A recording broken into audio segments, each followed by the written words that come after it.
Hello everybody and welcome to a new video. I am insanely excited about what we have in store. To all my Pretty Little Liars fans, I grew up in the prime of Pretty Little Liars. It was my teenage years. It defined me. I just finished a rewatch a couple of weeks ago. It's just my go-to comfort show. I love it. We are going to be reading the Pretty Little Liars books that the show is based on. Basically, I'm reading them so you don't have to. There's going to be spoilers of the show, spoilers of the books. I know the show deviates a little bit from the books as you get further on. So like I said, full spoilers, but it's going to be great vibes. We're going to experience this together, and it's like I'm going to read these books so you don't have to, but you can still experience it. I'm not going to lie, I have already read the first two a little while ago, and I will say they don't particularly deviate from the show. I think book 3 and 4 is where it starts to go a bit crazy. So I'm very excited. We're going to start with book 3. I have no idea where it left off. I genuinely can't remember. So I'm going to start it and I'll let you know at what point we're at in the show. And we're going to read it and we're going to, I don't know.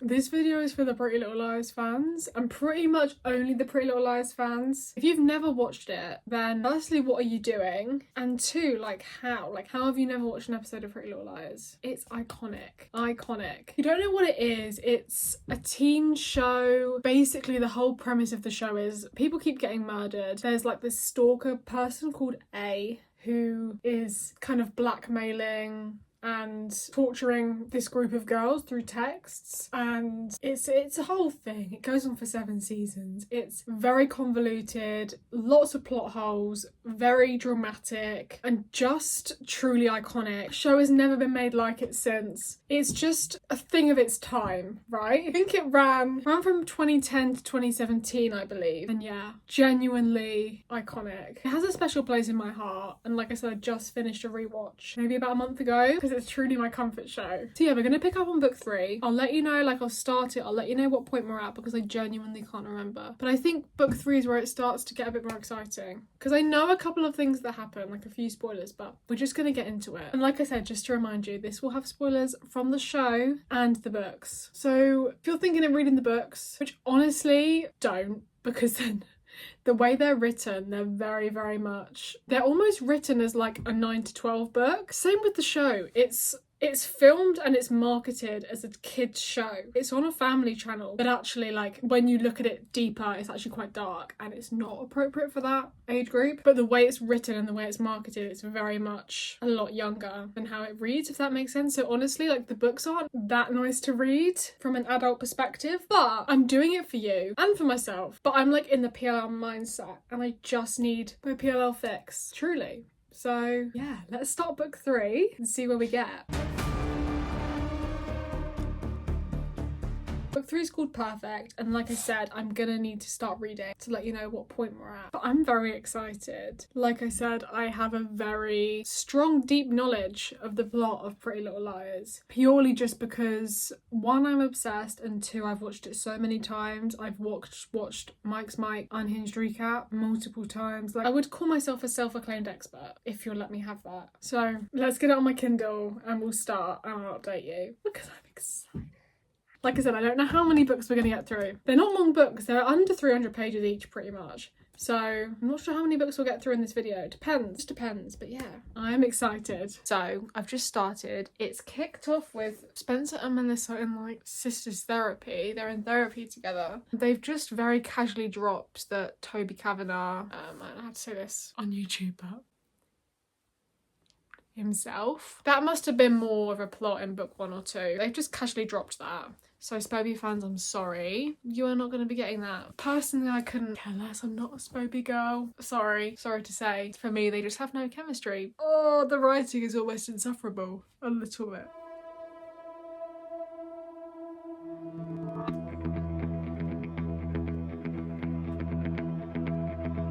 Okay, so this is set a month after they find Ali's body, which in the show, I believe is gotta be this season 2? Season 1 or season 2? If it's season 1, it's the end of season 1, but I believe it's season 2. So this is when this is set. This is where we're at in the timeline. $175 an hour for this therapist. Bloody hell. Oh my god, we've just got the plot point. Do you remember when Spencer, I'm not entirely sure in the show when this happens, but she is so tired that she uses her she uses Melissa's essay, and then her teacher puts it up for the award. It's called the Golden Orchid in here. I don't know if that's what they call it in the show. I think it might be. That's where I've got to, where she turns in the essay and then they submit it for that award. And I don't know, I think, does A get involved? I can't really remember. But that's where we're at right now. Spencer's like, oops, oopsie. Chapter 2 is called Just Another Sexually Charged Day in AP English. We all know exactly what that is referring to. Now, a good time for me to tell you that I'm not an Ezra fan, maybe now. Did I love Ezra and Arya Endgame? I mean, yeah, look, when the relationship was legal, it was great vibes. I just can never get over it in the show. Don't know if the book's going to be the same. I have a feeling I know what happens in the book, but I just can't get over the fact that he knew who she was before they even met. He knew who she was when they met, and he knew how old she was. And he was with Alison as well. Like, it just, no words can describe. It's disgusting, and we cannot condone it. We can't condone it. I know us 12-year-old girls were eating it up, but as adults we look back, we can't condone that. The fact that it was on a family channel just makes me actually feel ill. I mean, what?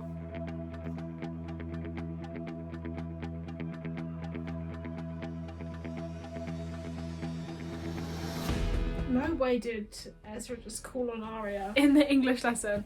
Be like, what do you think? I would never do that. If you were sleeping with your student, you would never do that. Like, you would want to make it as not obvious, at least obvious as possible. You would never do that. Hold on.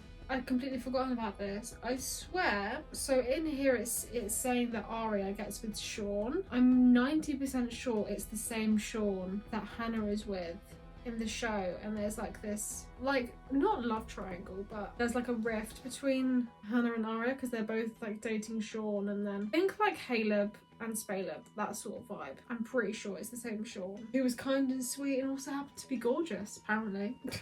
Yeah, I'm right, listen to this. Hannah Marin, who sat right in front of Arya, raised her hand. How about the book where two girls are best friends, but then all of a sudden one of the best friends turns evil and steals the other one's boyfriend? Ezra scratched his head. I'm sorry, I don't think I've read that book. Arya clenched her fists. She knew what Hannah meant. For the last time, Hannah, I didn't steal Sean from you. You guys were already broken up. This is... poor Hannah. Like, Hannah doesn't catch a break.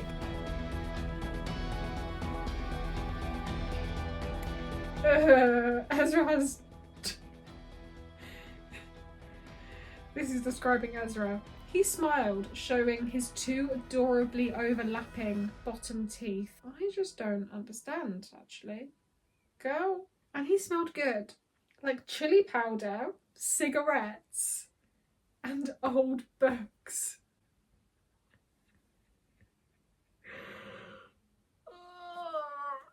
Me before reading these books and me after reading these books is going to be a completely different person. Like, I'm going to go through a journey, a mental cleanse, and not like the good type, you know? Why do you feel ill? I'm on chapter 3 and I feel ill. I could so easily just sit and read this and give you live commentary. I won't, because this video would be about 10 hours long. And honestly, would I watch a 10-hour video reading the book of PLL? 1,000,000%. But I won't make you do that. I'm going to read a little bit more.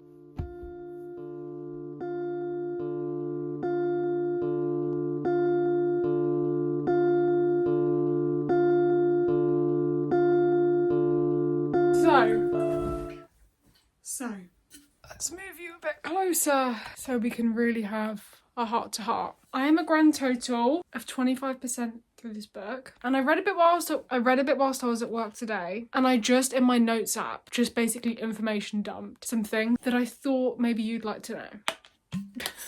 Almost Pretty Little Lies tea, if you will.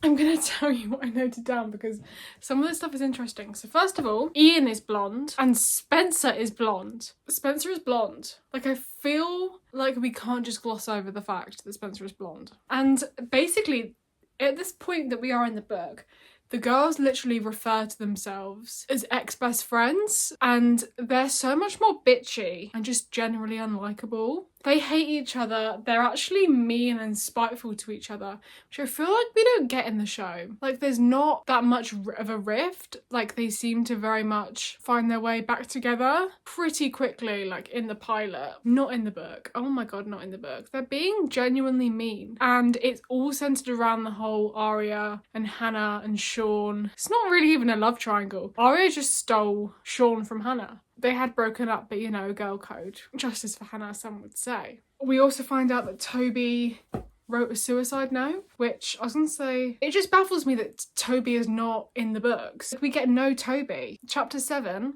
there's a line. Spencer looked stressed and constipated. I think that's when Wilden is interrogating them. Just context if you wanted it. Oh, and there's also a scene where Mike, Arya's brother, and Arya are watching a news story of like a video of Alison that's been leaked after she disappeared, or they've found her body. Anyway, she's gone, presumed dead, whatever. And Arya and Mike are watching a news story, and something to do with the video, it has the girls in, and Mike thinks this video is going to be something like the girls getting changed and the girls having like pillow fights at sleepovers and kissing, you know, like what boys assume a 7th grade sleepover is going to be. And Mike literally says, "There's nothing wrong with 7th grade girls in their panties," Mike said in a small voice. And it's like, what demographic is this book written for? It makes no sense to me. But anyway, that's my like thoughts. I feel like I'm information dumping, but I don't know how I'm gonna make a video out of all of this verbal diarrhea. It's just to allow iconic vibes. Right,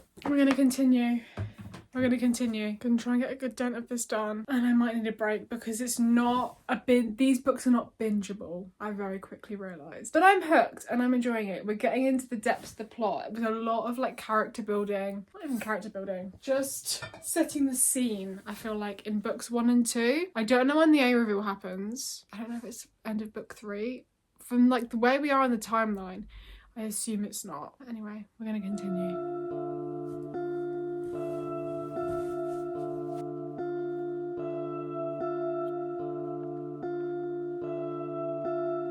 One thing I will say, the books are very much showing the naivety of the girls. Like, I feel like in the show, because they're played by adults, like the actors are actually played by adults, even though they're like 15, 16, you almost seem to look past the naivety because they look older. The characters are very naive and very childish in the books, and it's very obvious. I think the writing will also lends to that, which I think really helps the overall vibe. Like, they're written very well for what they're trying to deliver, if that makes sense.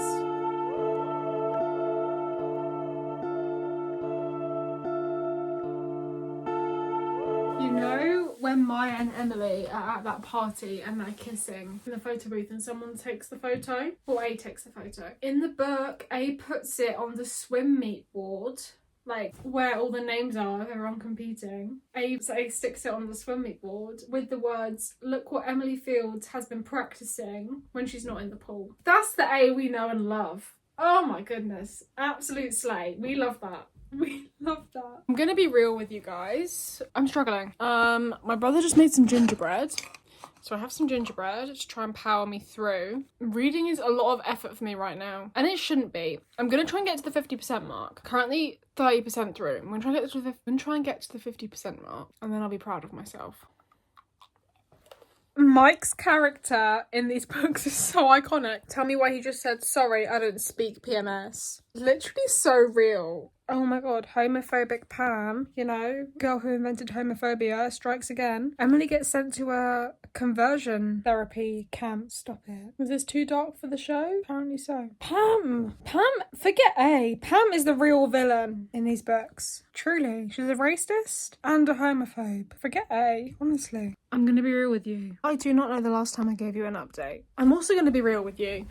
I'm 47% of the way through. We are getting there. I'm on page 156 of 346. I don't have much to report since I last updated you. Nothing eventful's really happened. It's still just giving vibes. You know what? It's iconic. It's iconic. It's iconic. Just look at my little notes page that I've been creating as I've been going along. Oh yeah, I have one thing to add. Arya, so there's like conflict. I think it's the whole thing where Arya knows that Byron cheated on Ella with Meredith. So she's in like beef with her mum at the moment, basically. And she has a rebellious phase and runs off to live with Sean, who is her boyfriend. The guy in the show who Hannah dates, that's Sean, the blonde guy. So she goes to live with Sean and his parents. Just so random. So random. We're gonna carry on with this. Might pop the camera up, see if we can get any live reactions to some just virality that's in this book. Because I'm close to losing it.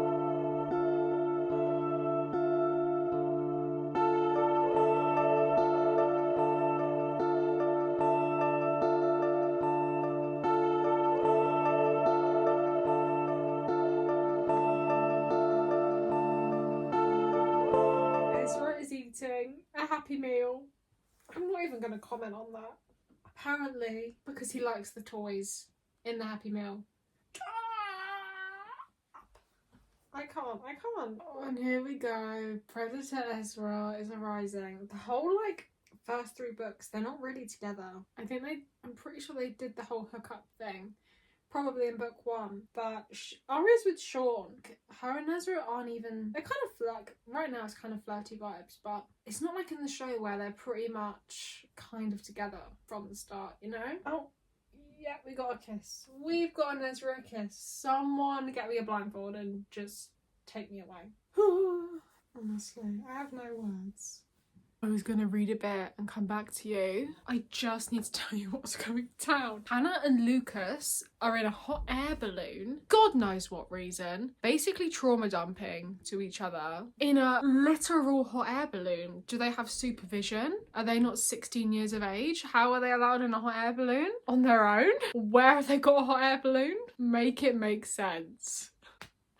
Make it make sense. It is genuinely sad though, seeing the depths, the inner depths of Hannah's character and her struggle with her eating disorder, because you don't get that in the show. It's not even, I was saying this earlier, it's not even particularly implied that she has an eating disorder, and it's toxic because when she's meant to be hefty Hannah and overweight, she's not at all, really. And it's a toxic message to send to the young girls, which is the show's demographic. Is this dealing with it in a particularly sensitive way? Honestly, not really. But at least it's giving it some representation in a sense, rather than kind of acting like it's not there, which I think to a degree is even worse, which is kind of how the show does it. Oh my god, Hannah's just told Lucas about A. No, Lucas is trying to be her friend right now though, because she has no friends and the girls still aren't friends. This is what I mean, we're on book 3 and the girls aren't friends, not even really speaking. They don't have a friendship beyond Alison, who's now dead. Insane. Alison spread a rumour that Toby had fish gills. Yeah. I need a break.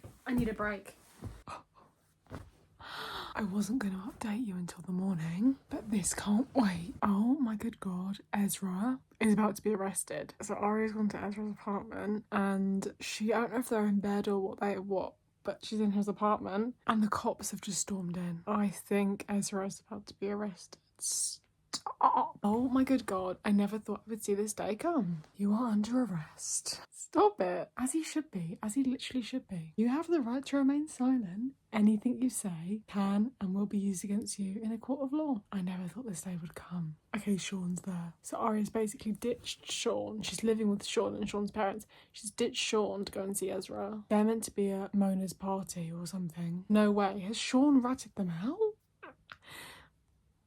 Oh my good god. Someone took a picture of Arya and Ezra kissing in Ezra's office, assuming it was probably A, and they've sent it to Sean, and Sean's like, I'm not having this. First of all, my girlfriend's kissing someone else, which is fair, but when it's illegal, naturally what are you going to do with that bit of information? I don't know. Tell the authorities. It's a sensible response. Okay, I need to go to bed. I truly never thought this day would come, but I am very pleased to inform you that we finished perfect, the third Pretty Little Liars book. And I have some stuff to say. It just got to the point where I had so much footage that I had to end up just stop filming and just take some notes. So I'm gonna information dump you just some thoughts, and then I'll give you my overall thoughts of the book and the vibe and the differences from the show, and yeah, just give you my overall thoughts. Things I noted down in my last little bit of reading. And yes, it is tea time. I love some tea time. So, some just random little facts for you. Spencer's middle name is Jill. Emily's middle name is Catherine. It's a random girl in, like, not one of the main girls, but one of the side characters goes on a blind date, and she's 16. What 16-year-old is going on a blind date? I don't know. And there's this whole thing where it's like Hannah knows who A is, Hannah knows A's identity, Hannah's gonna stop all of this, Hannah's gonna reveal the truth. Realistically, there's no way she knows who A is because there's 16 books. Bestie, you have no idea really, like.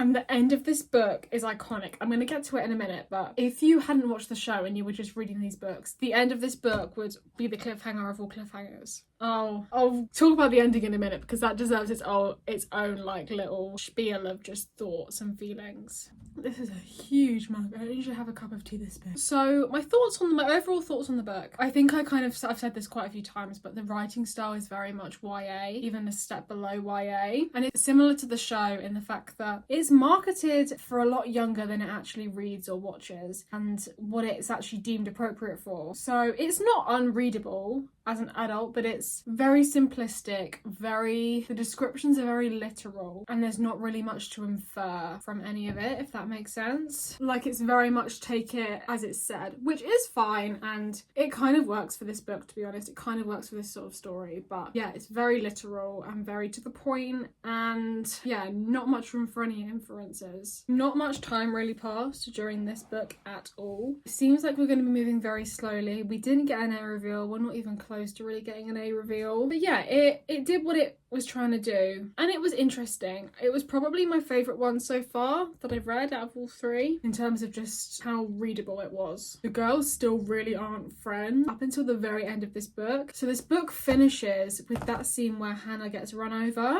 in the woods, I think. Yeah. We later find out it was Mona, but we don't know this at the time. So that's where the book ends, with Hannah getting run over. And it's really iconic, and to show to the point of the fact that the girls aren't friends, they literally see Spencer standing in the shadows looking like slightly sheepish, and they think it was Spencer that ran Hannah over. The girls think it was Spencer that ran Hannah over. Like, they are not friends at all. Like, the fact they thought Spencer ran over Hannah, like, what? Like, no way. There's no way Bestie Spencer ran over Hannah. Saying that though, all of the girls are unlikable apart from Hannah, who is being pictured kind of as the victim, and kind of Emily too, but I don't know.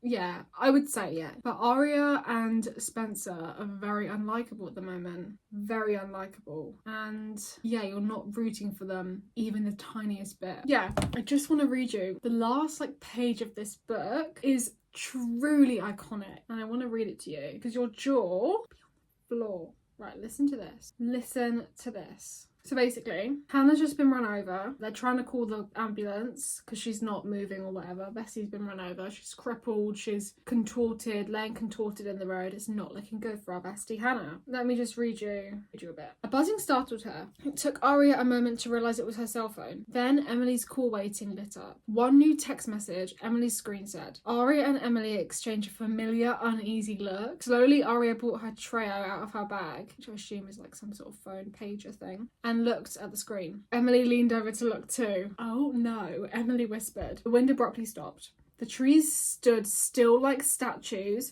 Sirens wailed in the distance. Please no, Emily wailed. The text was only 4 chilling words long. She knew too much. A. And that's how it ends. I mean, if I read this for the first time, I would be on the floor. I'd be screaming, crying, literally on the floor, because what do you do with that? What do you do with that? It's giving the whole Maya Nu thing. I don't actually know if that's what they say in the show. I feel like that is the text that they get in the show. They would have been stupid beyond belief. Like, Marlene would have been stupid beyond belief not to include she knew too much, like, in the show. Like, this, the vibe this last scene gives is just chilling. And it's like, oh my god. Like, I internally screamed. This made the book for me, this last scene. It made the book for me.